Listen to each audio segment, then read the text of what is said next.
Hello guys! Welcome to my YouTube channel. Ngayon ay tuturuan ko kayo kung paano makita ang unsent message sa Messenger. Una, pumunta lang tayo ng ating Google Play Store. Then, kapag nandito na tayo sa ating Google Play Store, then mapapansin nyo naman yung search, which is eto. Then, kapag nakita na natin, i-click lang natin yung search. Then, pansinin nyo lang sa taas yung search apps and games, which is eto. Then, kapag nakita na natin, i-click lang natin yon. Then, kapag na-click na natin, i-type lang natin dito is unseen. Ayan, then kapag na-type na natin, then search. Kung makikita nyo naman, ito yung unseen. Then, sa tapat niya is may install, which is eto. Then, i-click lang natin yung install.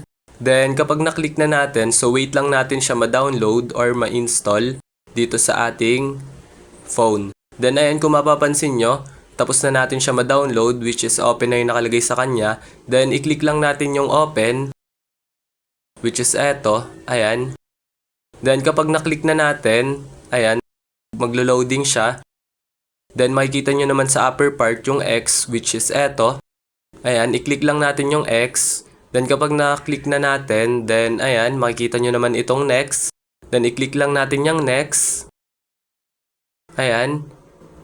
Then, wait natin mag-loading. Then, makikita nyo uli yung next, which is eto. I-click lang uli natin.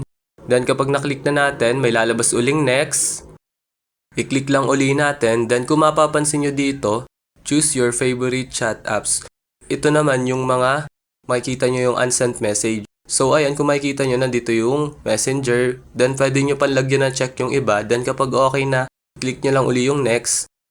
Then, kapag na-click nyo na yung next, makikita nyo yung give authorization. Then, i-click lang uli natin yon. Then, ayan, mapupunta tayo dito. So, i-click lang natin dito yung unseen. Then, makikita nyo itong allow notification access. So, on lang natin yan. Then, ayan, makikita nyo yung allow. Then, i-click lang natin yung allow. Then, ayan, i-back na natin kapag okay na. Ayan, back lang natin. Then, ayan, sabi dito, keep the app running constantly. So, i-click lang natin yung okay, which is eto. Then, kapag na-click na natin, kapag nandito na kayo, ayan, kung mapapansin nyo to sa taas, click nyo lang yan, then all apps. Then, hanapin natin yung unseen.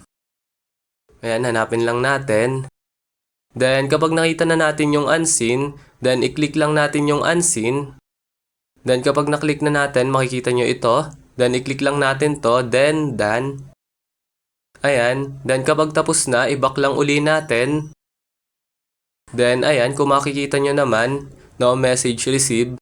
So, itatry na natin mag-unsend. So, ayan, pumunta lang tayo sa ating other account. Halimbawa, dito ako sa Facebook Lite. Then, i-chat ko si Basic Tutorial. Halimbawa, ayan. Then, mag-chat ako sa kanya. Then, i-unsend ko. Halimbawa, i-chat ko sa kanya, Hi Basic. Ayan, kung makikita nyo, nag-send na. Then, ang gagawin ko lang is, i-unsend ko lang yan. Ayan, di-delete ko. Ayan, kung makikita nyo naman, na-unsend ko na yung message na Hello Basic. So, i-check lang natin sa isa pa nating account kung na-unsend nga ba talaga. Ayan, pupunta ako sa Messenger. Then, ayan, pupunta ako kay Cozy Vibe. Then, ayan, kung makikita nyo, may like and may unsent message. So, ayan, kung makikita nyo naman, na-unsent na nga yung message. So, papunta na ako sa unseen.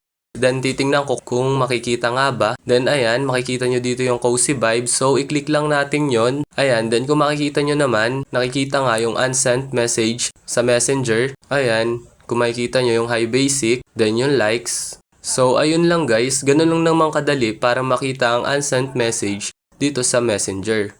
Ayun lang, thanks for watching. Subscribe me for more videos like this. Thank you!